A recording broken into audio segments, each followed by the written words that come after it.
Hey guys, it's Jacqueline with Mid School Math, or Miss Johnson for you. Let's jump into today's lesson. Let's take a deeper look at the math we used in Ghost Island. In Ghost Island, Captain Mary Read and her sailing master Bonnie Ann have departed Isla Verde and are headed to Isla Fantasma.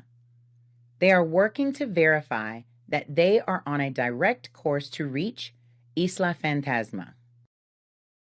In order to determine if the ship is making a direct course to Isla Fantasma, the crew first looked at the ship's position, 14 leagues north and 21 leagues east of Isla Verde. To verify a straight course, the crew then compared that position to the position of Isla Fantasma, 32 leagues north and 48 leagues east.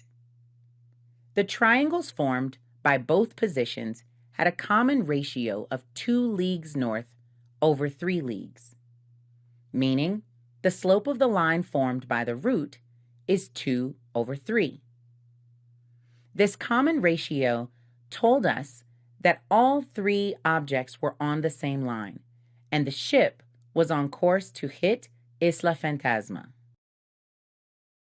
Up to this point, we've been exploring lines representing proportional relationships, straight lines that pass through the origin. The unit rate is found at the point 1r, where r tells us the constant of proportionality and slope or steepness of the line. We can also calculate the slope by finding the change in y over the change in x between any 2 points. We're going to expand now to straight lines that do not go through the origin, which means they are non-proportional. However, because they are still straight lines, they have a slope. But in non-proportional relationships, the point 1r no longer represents the unit rate or slope. To find the slope of a line, especially one representing a non-proportional relationship, we must look at the change in y over the change in x between points. No matter which type of linear relationship we have, slope is an important characteristic, and we can use any 2 points we want along the line to calculate the slope. Why is that? For each line, let's look at the triangles formed between the first pair of points and the second pair of points. The 2 triangles along each line are similar triangles, meaning they are proportional to each other in size.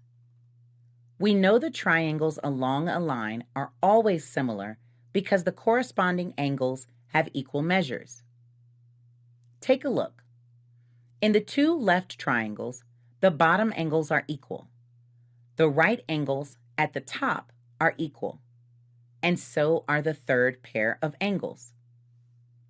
In the right 2 triangles, the bottom angles are equal, the right angles at the top are equal, and again, so are the third pair of angles.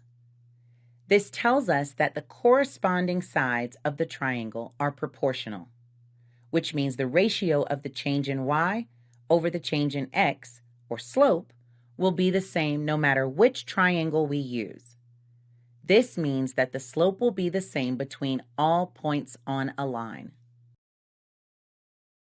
Now that we're expanding our knowledge of linear relationships, let's look at some important characteristics of a line.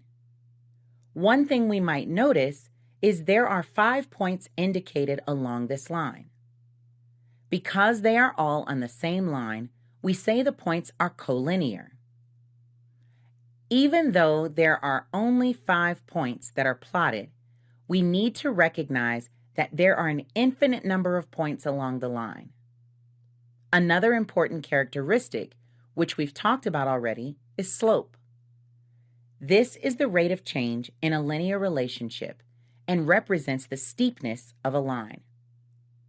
It can be calculated for any line using the ratio of the vertical change, or change in y, over the horizontal change, or change in x, between any 2 points.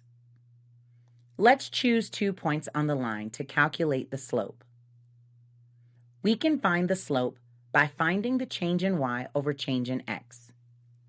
The y value between these points decreases from 1 to -1, which is a decrease of 2.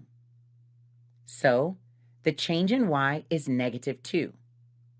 The x value between the 2 points increases from 2 to 3, which is a change of 1. The slope of this line is -2 over 1, or just -2. Because the slope is a negative value, it tells us that the line goes down as we move left to right across the graph. We've mostly seen positive slopes, where the line goes up from left to right. It's important to note whether a line is going up or down. Remember, we just talked about how we can find the slope using any 2 points on the line, because the little triangles that help us are similar. Let's look at another pair of points. The y value between these points decreases from 7 to 3, which is a decrease of 4. So the change in y is -4. The x value between these 2 points increases from -1 to +1, which is a change of 2. The slope is -4 over 2, or just -2, which agrees with the last calculation. One last characteristic we'll mention is the y-intercept. The y-intercept is the initial value of a relationship, and it's the point where the graphed line crosses the y-axis at x equals 0. In proportional relationships, it's always been 0. Here, in this non-proportional relationship, the y-intercept is 5, located at the point 0, 5. We're going to look at how we write equations for linear relationships in what we call slope-intercept form. First, though, let's take a look at this line and the 2 points that are labeled.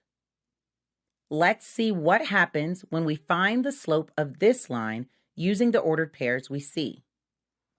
We know we need to find the change in y over change in x, so let's draw the triangle to help us. For the change in y, we see the y value increases from b to y. So how can we represent that change? That's right. We can subtract the 2 y coordinates, y minus b.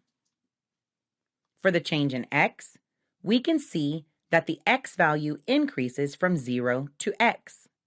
So we can represent that change by subtracting x minus 0, which is just x. So the slope ratio is y minus b over x.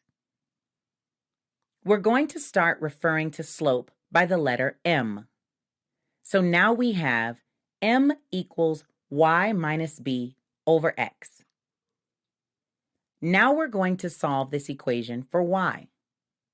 This means we'll start by multiplying each side by x so that we can get rid of the fraction.